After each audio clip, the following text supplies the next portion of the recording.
Hi friends, Shilpa veg recipes ಚಾನಲ್ಗೆ ಸ್ವಾಗತ.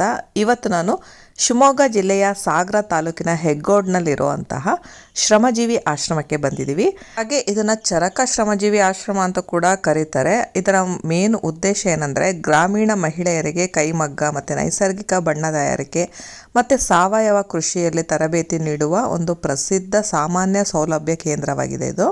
ಇನ್ನು ಈ ಆಶ್ರಮವನ್ನು ಕವಿಕಾವ್ಯ ಟ್ರಸ್ಟ್ ಮತ್ತು ಚರಕ ಮಹಿಳಾ ಸಹಕಾರ ಸಂಘ ಇವೆರಡೂ ಕೂಡ ಸೇರಿಕೊಂಡು ಜಂಟಿಯಾಗಿ ನಡೆಸ್ತಾ ಇರುವಂತಹ ಆಶ್ರಮ ಆಗಿದೆ. ಈಗ ನಾವಿಲ್ಲಿ ಪ್ರಾರ್ಥನಾ ಮಂದಿರಕ್ಕೆ ಬಂದಿದ್ದೀವಿ.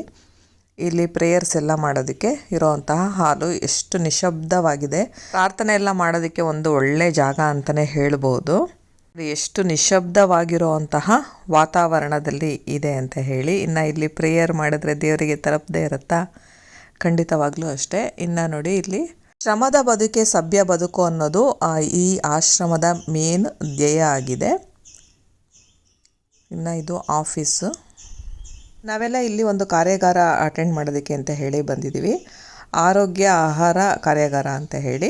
ಇಲ್ಲಿ ಹೆಲ್ತಿಯಾಗಿರುವಂತಹ ಆಹಾರನ ಹೇಗೆ ಮನೆಯಲ್ಲಿ ರುಚಿಯಾಗಿ ಮಾಡ್ಕೊಳ್ಳೋದು ಅಂತ ಹೇಳಿ ಟ್ರೈನಿಂಗ್ ಇತ್ತು. ಯಾವ ರೀತಿ ಟ್ರೈನಿಂಗ್ ಕೊಟ್ಟರು ಅನ್ನೋದನ್ನು ನೆಕ್ಸ್ಟ್ ವಿಡಿಯೋದಲ್ಲೇ ಹಾಕ್ತೀನಿ.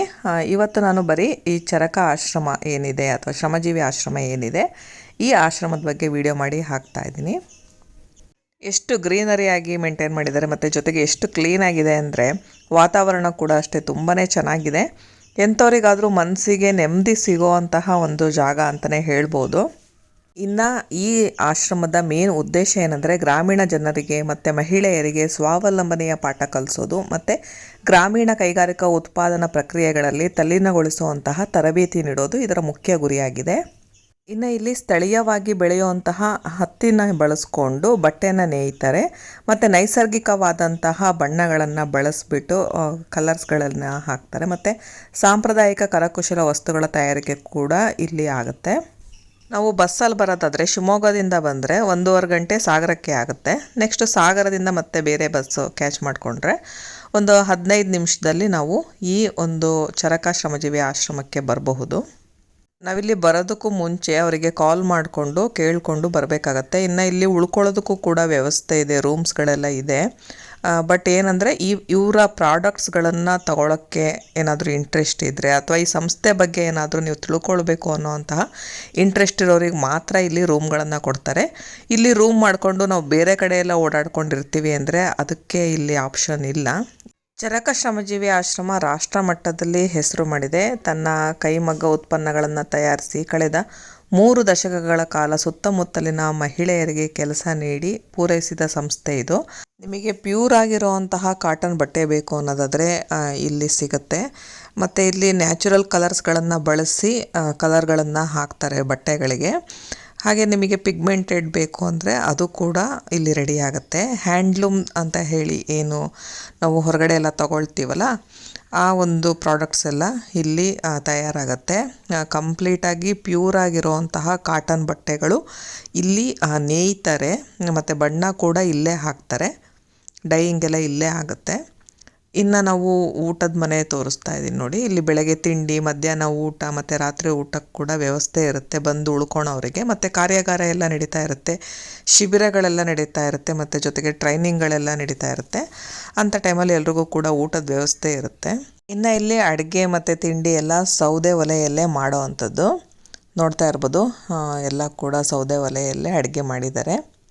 ಊಟ ಕೂಡ ಅಷ್ಟೇ ತುಂಬಾ ರುಚಿಯಾಗಿತ್ತು. ನುಗ್ಗೆ ಸೊಪ್ಪಿನ ಚಟ್ನಿ ಮಾಡಿದರು, ಅದಂತೂ ಒಳ್ಳೆ ರುಚಿಯಾಗಿತ್ತು. ನನಗಂತೂ ತುಂಬಾ ಇಷ್ಟ ಆಯಿತು. ಇನ್ನು ಇಲ್ಲಿ ಅಡುಗೆಗಳು ಕೂಡ ಅಷ್ಟೇ ಸೌದೆ ಒಲೆಯಲ್ಲಿ ಆರೋಗ್ಯಕರವಾಗಿ ಮಾಡಿರ್ತಾರೆ. ಈಗ ನಾವು ಈ ಕಾಟನ್ ದಾರಗಳೆಲ್ಲ ಇವರು ಸ್ಟೋರ್ ಮಾಡಿದ್ದಾರೆ ಇಲ್ಲಿ. ಆ ಒಂದು ಇದಕ್ಕೆ ಹೋಗ್ತಾ ಇದ್ವಿ. ನಂತರ ಅದಕ್ಕೆ ಕಲರ್ ಹೇಗೆ ಹಾಕ್ತಾರೆ ಅನ್ನೋದನ್ನು ಕೂಡ ಈ ವಿಡಿಯೋದಲ್ಲಿ ಮಾಡ್ತೀನಿ. ಮತ್ತು ಜೊತೆಗೆ ಈ ಬೆಡ್ ಸ್ಪ್ರೆಡ್ಗಳಿಗೆಲ್ಲ ಪ್ರಿಂಟ್ ಹಾಕ್ತಾರಲ್ಲ ಅದನ್ನು ಕೂಡ ಈ ವಿಡಿಯೋದಲ್ಲಿ ತೋರಿಸಿದ್ದೀನಿ. ಇಲ್ಲೆಲ್ಲ ಬರೀ ಕಾಟನ್ ಬಟ್ಟೆನಾ?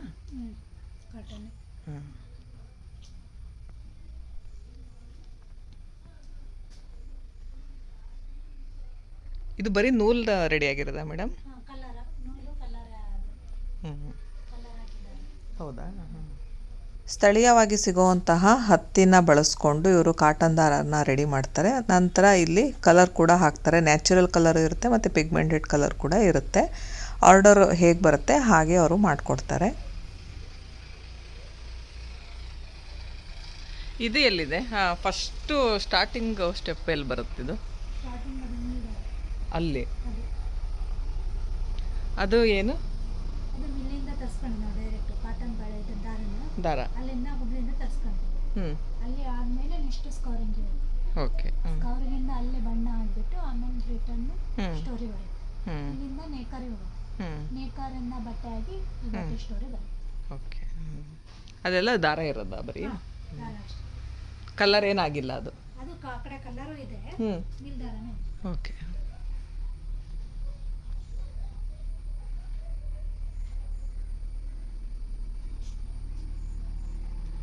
ಇದು ಕಲರ್ ಆಗಿ ಬಂದಿರೋವಂತಹ ದಾರ. ಇದು ಫಸ್ಟು ವೈಟ್ ಕಲರ್ ಇರುತ್ತೆ, ನಂತರ ಇದಕ್ಕೆ ಕಲರ್ ಹಾಕ್ತಾರೆ. ಕಲರ್ ಹಾಕಿದ್ಮೇಲೆ ಇಲ್ಲಿ ಸ್ಟೋರಿಗೆ ಬರುತ್ತೆ. ನಂತರ ಇವರು ಇದನ್ನು ಬಟ್ಟೆ ತಯಾರಿಸೋದಕ್ಕೆ ಅಂತ ಹೇಳಿ ನೇಯೋದಕ್ಕೆ ಕಳಿಸ್ತಾರೆ.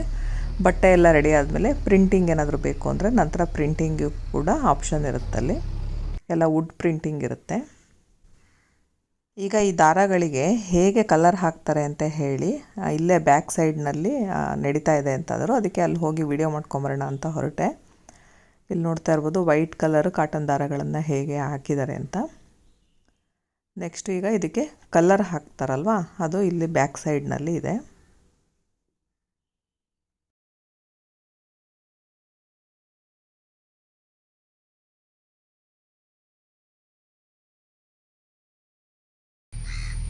ಸೊ ಇದೆಲ್ಲ ಏನು ಬಣ್ಣ ಮಾಡಿ ಒಣಗಿಸಿರೋದು? ಹಾಕಿ ಬಿಳಿ ಬಟ್ಟೆಗೆ ಬಿಳಿ ದಾರಕ್ಕೆ ಅದನ್ನ ಒಣಗಿಸೋದು. ಅಲ್ಲಿ ಥರ ಬಿಳಿ ದಾರ ಅದಕ್ಕೆ ಬಣ್ಣ ಹಾಕಿರೋದು. ಓಕೆ. ಅದು ಬಿಸಿಲಲ್ಲಿ ಒಣಗಿಸ್ಬಾರ್ದು. ಬಿಸಿಲಲ್ಲಿ ಒಣಗಿಸಿದ್ರೆ ಅದು ಶೇಡ್ ಆಗುತ್ತೆ ಬಣ್ಣ. ಓ, ಹಾಗಾಗಿ ಈ ಥರ ಕವರ್ ಮಾಡಿದ್ದಾರೆ. ಬಿಸಿಲು ಡೈಸ್ ಎಲ್ಲ ನೆರಳಲ್ಲೇ ಒಣಗಿಸ್ಬೇಕು.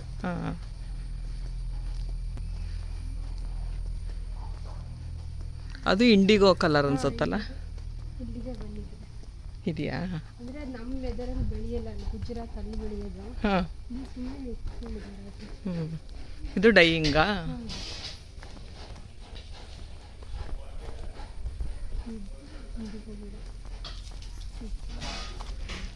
ಇಂಡಿಗೋ ಗಿಡನಾ? ನೋಡಿ, ಇದು ಇಂಡಿಗೋ ಗಿಡ. ಇದು ನ್ಯಾಚುರಲ್ ಆಗಿ ಬ್ಲೂ ಕಲರ್ನ ಕೊಡುತ್ತೆ ಬಟ್ಟೆಗಳಿಗೆ. ಹಾಗೆ ನೀವೇನಾದರೂ ಕೂದಲಿಗೆ ಹಚ್ಕೊಳ್ತೀರಾ, ಕೂದಲನ್ನ ಬ್ಲ್ಯಾಕ್ ಮಾಡ್ಕೋಬೇಕು ಅನ್ನೋದಾದರೆ ಫಸ್ಟು ಮೆಹಂದಿ ಹಚ್ಕೊಂಡು ನಂತರ ಅಂದರೆ ನೆಕ್ಸ್ಟ್ ಡೇ ನಾವು ಈ ಇಂಡಿಗೋ ಸೊಪ್ಪನ್ನ ಅರೆದ್ಬಿಟ್ಟು ಹಚ್ಕೊಳ್ಳೋದ್ರಿಂದ ನ್ಯಾಚುರಲ್ಲಾಗಿ ನಾವು ಕೂದಲನ್ನ ಬ್ಲ್ಯಾಕ್ ಮಾಡ್ಕೊಳ್ಬೋದು.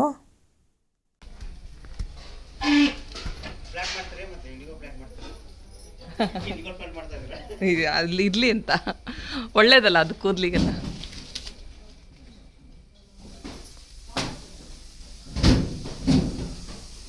ಇದೆಲ್ಲ ಡೈಯಿಂಗಾ? ಗ್ರೀನ್ ಕಲರ್ ಇರುತ್ತೆ ಫಸ್ಟ್, ಅಲ್ಲಿ ಅವರು ಆಕ್ಸಿಡೇಷನ್ ಆಗುತ್ತೆ. ಆಕ್ಸಿಡೇಷನ್ ಆದ್ಮೇಲೆ ಬ್ಲೂ ಆಗುತ್ತೆ. ಕೆಳಗೆ ತೊಳಿತಾರೆ, ಆಗಿಲ್ಲ ಇರಬೇಕು. ಅದಾದ್ಮೇಲೆ ಬಂದು ಮಾಡ್ಕೊಂಡು ಹೋಗ್ಬೇಕಷ್ಟೆ.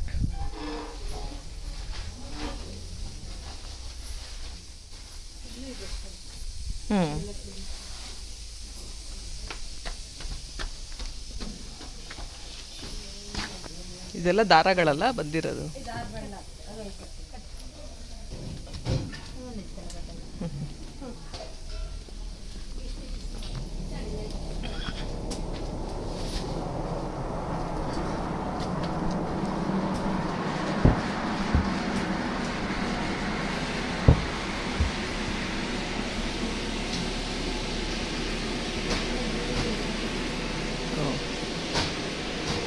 ಅದು ಆಕ್ಸಿಡೇಷನ್ ಆಗಿ ಬ್ಲೂ ಆಗುತ್ತೆ.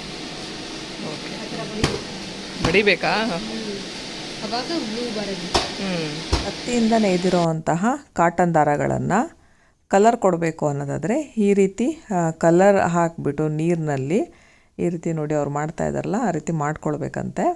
ಇದೇನು ತುಂಬ ಹೊತ್ತೆಲ್ಲ ಏನು ನೆನೆಸೋದು ಬೇಡ ಅಂತ ಹೇಳಿದ್ರು. ಹಾಗೆ ಜಸ್ಟು ನೀರಿನಲ್ಲಿ ಡಿಪ್ ಮಾಡಿಬಿಟ್ಟು ಈ ರೀತಿ ಕೈನಲ್ಲಿ ನಾವು ಮಾಡ್ತಾಯಿದ್ರೆ ಅದು ಕಲರು ಗ್ರೀನಾಗಿ ಕನ್ವರ್ಟ್ ಆಗುತ್ತಂತೆ. ನಂತರ ಅದನ್ನು ಬಡಿದ್ರೆ ಅದು ಬ್ಲೂ ಆಗಿ ಆಕ್ಸಿಡೇಷನ್ ಆಗಿ ಕಲರ್ ಚೇಂಜ್ ಆಗುತ್ತಂತೆ. ನೆನೆಸಿಡ್ಬೇಕಾ?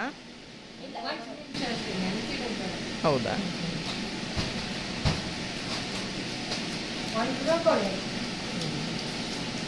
ವೈಟ್ ದಾರ ಇದ್ರೆ ಫುಲ್ ಗ್ರೀನ್ ಕಾಣುತ್ತೆ. ಹಾಂ, ಗ್ರೀನ್ ಆದಮೇಲೆ ಬ್ಲೂ ಆಗೋದಾ? ಬ್ಲೂ ಆಗುತ್ತೆ. ಇದು ಗ್ರೀನ್ ಆಗುತ್ತೆ, ಇದು ಡಾರ್ಕ್ ಗ್ರೀನ್ ಕಾಣ್ತದೆ. ಹಾಂ, ಅದೇ ಎಷ್ಟು ದಿವಸ ಬೇಕದು ಬ್ಲೂ ಆಗೋಕ್ಕೆ? ಅಷ್ಟೇ ಮಾಡಿದ್ರೆ ಅದು ಬಡಿದ್ರೆ ಆಗುತ್ತೆ. ಆ ಬಾಳೆ ಬಣ್ಣ ಇರುತ್ತಾ, ಹಾಂ, ಓಟ ಓಟ ನೀಲಿ ಕಲರ್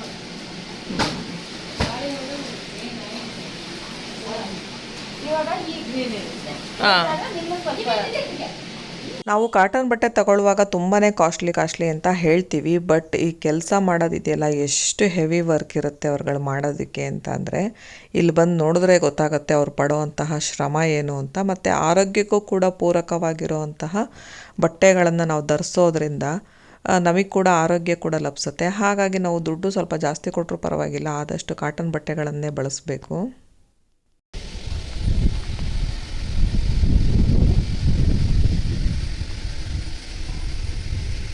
ಯೆಲ್ಲೋ ಕಲರ್ ಪೊಮೊಗ್ರಾನೇಟ್ ಸಿಪ್ಪೆಯಿಂದ ಮಾಡ್ತಾರೆ. ಹೌದಾ? ಓ, ಅಡಿಕೆ ಚುಗುರಿನ ಬಣ್ಣಗಳು ಮಾಡ್ತಾರೆ. ಹ್ಞೂ.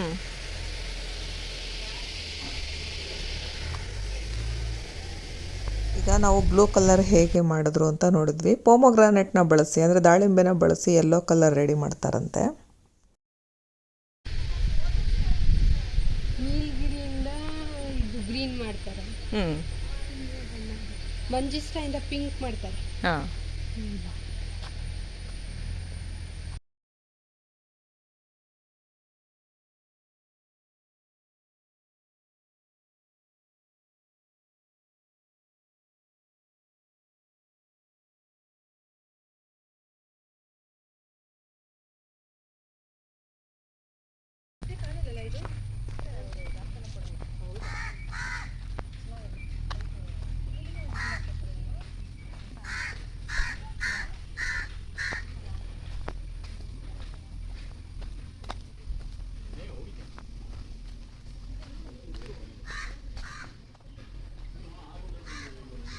ಇನ್ನು ಇಲ್ಲಿ ಊಟದ ಮನೆ ಎದುರುಗಡೆ ಒಂದು ಸಣ್ಣದಾಗಿ ತರಕಾರಿ ತೋಟ ಕೂಡ ಮಾಡ್ಕೊಂಡಿದ್ದಾರೆ. ಇಲ್ಲಿ ಎಲ್ಲ ರೀತಿಯ ತರಕಾರಿಗಳನ್ನು ಕೂಡ ಬೆಳೆದಿದ್ದಾರೆ. ಇಲ್ಲಿ ಯಾವುದೇ ರೀತಿಯ ಕೆಮಿಕಲ್ನ ಬಳಸದೆ, ಗೊಬ್ಬರಗಳನ್ನು ಬಳಸದೆ, ಸಾವಯವ ಗೊಬ್ಬರಗಳನ್ನು ಬಳಸ್ಕೊಂಡು ಬೆಳೆದಿರುವಂತಹ ತರಕಾರಿಗಳಿಲ್ಲಿರೋದು.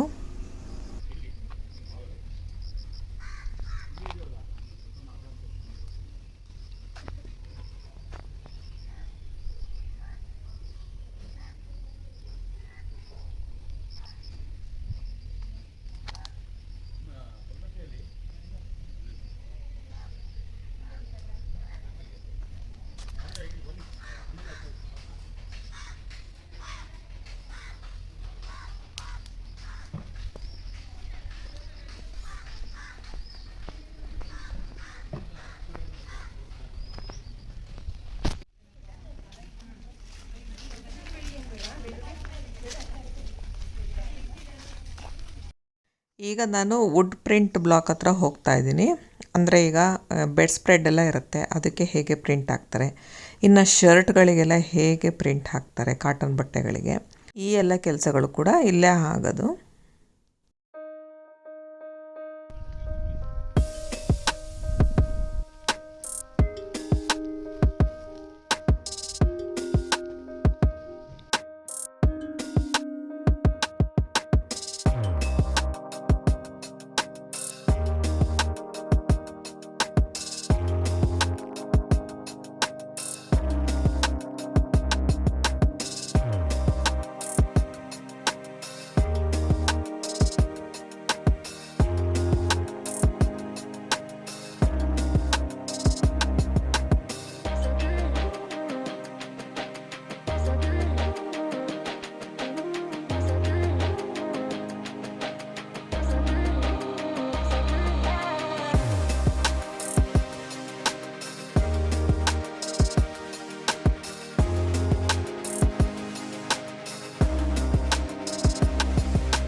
ಶರ್ಟಿಗಾ? ಸೊ ಇದು ಶರ್ಟು, ಅದು ಬೆಡ್ ಸ್ಪ್ರೆಡ್ಡು. ಈ ಸೈಡು ಶರ್ಟಿಗೆ ವುಡ್ ಪ್ರಿಂಟ್ ಹಾಕ್ತಾ ಇದ್ರೆ, ಈ ಸೈಡು ಬೆಡ್ ಸ್ಪ್ರೆಡ್ಗಳಿಗೆ ಹಾಕಿದರೆ, ಇನ್ನು ಪ್ರಿಂಟ್ ಎಲ್ಲ ಹಾಕಿದ್ಮೇಲೆ ನೋಡಿ ಈ ರೀತಿ ಒಣಗೋದಕ್ಕೆ ಹಾಕ್ತಾರೆ. ನಾವು ಬಟ್ಟೆ ಎಲ್ಲ ಹೇಗೆ ಮನೇಲಿ ಒಣಗಿಸ್ತೀವೋ ಹಾಗೆ ಒಂದು ಅರ್ಧ ಗಂಟೆ ಒಣಗಿಸಿ ಆಮೇಲೆ ಮಡಚಿಡ್ಬೇಕಂತೆ. ಇದೇನು ಕಲರ್ ಎಲ್ಲ ಬಿಡೋದಿಲ್ಲಂತೆ. ಮತ್ತು ಇದು ಪಿಗ್ಮೆಂಟೆಡ್ ಕಲರ್ನ ಬಳಸಿಬಿಟ್ಟು ಮಾಡಿರೋ ಅಂಥದ್ದು, ನ್ಯಾಚುರಲ್ ಕಲರ್ ಅಲ್ಲ. ನ್ಯಾಚುರಲ್ ಕಲರ್ ಬೇಕು ಅಂದರೆ ಅದು ಕೂಡ ಆರ್ಡ್ರ್ ಕೊಟ್ಟರೆ ಮಾಡ್ತಾರಂತೆ.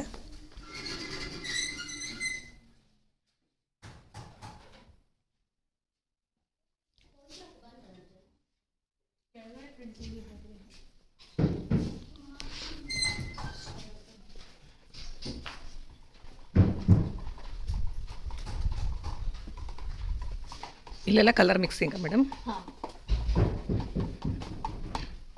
ಇದೆಲ್ಲನೂ ಪಿಗ್ಮೆಂಟೇನಾ? ನ್ಯಾಚುರಲ್ ಯಾವಾಗಲೂ ಮಾಡೋದು. ಆರ್ಡ್ರ್ ಇದ್ದಾಗ ಮತ್ತೆ ಅದು ತುಂಬ ಕಾಸ್ಟ್ಲಿನೋ ನ್ಯಾಚುರಲ್ಲು? ಮತ್ತೆ ಕೆಲಸನೂ ತುಂಬ ಜಾಸ್ತಿ ಇರೋದು. ಹೌದು. ನೀರೆಲ್ಲ ಜಾಸ್ತಿ ನ್ಯಾಚುರಲ್ ಕಲರು ಆರ್ಡ್ರ್ ಕೊಟ್ಟರೆ ಮಾತ್ರ ಮಾಡ್ತಾರೆ, ಯಾಕಂದರೆ ಸ್ವಲ್ಪ ಕಾಸ್ಟ್ಲಿ ಆಗುತ್ತಂತೆ, ಮತ್ತು ನೀರು ಕೂಡ ಜಾಸ್ತಿ ಬೇಕು, ಟೈಮ್ ಕೂಡ ಜಾಸ್ತಿ ಬೇಕು ಅಂತ ಹೇಳಿದರು. ಇನ್ನು ಇಲ್ಲೆಲ್ಲ ನೋಡ್ತಾ ಇರ್ಬೋದು ಮರದ ಅಚ್ಚುಗಳಿದೆ, ಅಂದರೆ ಡಿಫ್ರೆಂಟ್ ಡಿಸೈನ್ಸ್ಗಳೆಲ್ಲ ಇದೆ. ಯಾವುದು ಬೇಕೋ ಅದು ಚೂಸ್ ಮಾಡಿಕೊಂಡು ನಾವು ಬೆಡ್ ಸ್ಪ್ರೆಡ್ಡಿಗಾಗಲಿ, ಶರ್ಟಿಗಾಗಲಿ ಅಥವಾ ಸ್ಯಾರಿಗಳಿಗಾಗಲಿ, ಯಾವುದೇ ರೀತಿ ಬಟ್ಟೆಗಳಿಗಾಗಲಿ ಇಲ್ಲಿ ನಾವು ಪ್ರಿಂಟ್ ಹಾಕಿಸ್ಕೊಳ್ಬೋದು.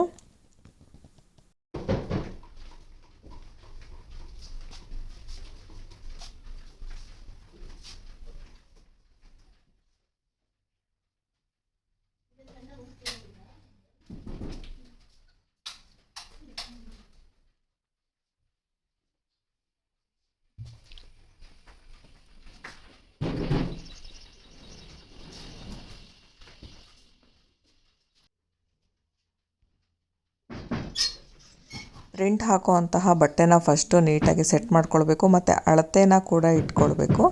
ಅಳತೆ ಇಟ್ಕೊಂಡು ಇವರು ವುಡ್ ಪ್ರಿಂಟ್ನ ಹಾಕ್ತಾ ಇದ್ದಾರೆ.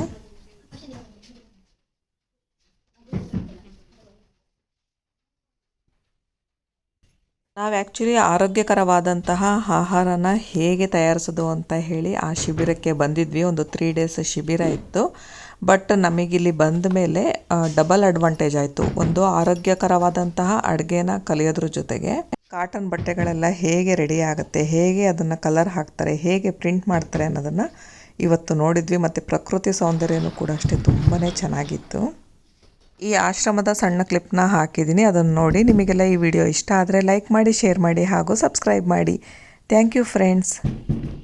Everyone wishes for pure air to breathe, pure water to drink, and pure food to eat. But have you ever paused to think about the clothes we wear? Very few of us stop to reflect on how our clothing influences our body, our mind, and even the environment we live in. In an age where machines dominate production and technological progress defines development, there is a quiet corner in Sagara where another rhythm endures, the steady hum of spinning wheels and the gentle clatter of handlooms.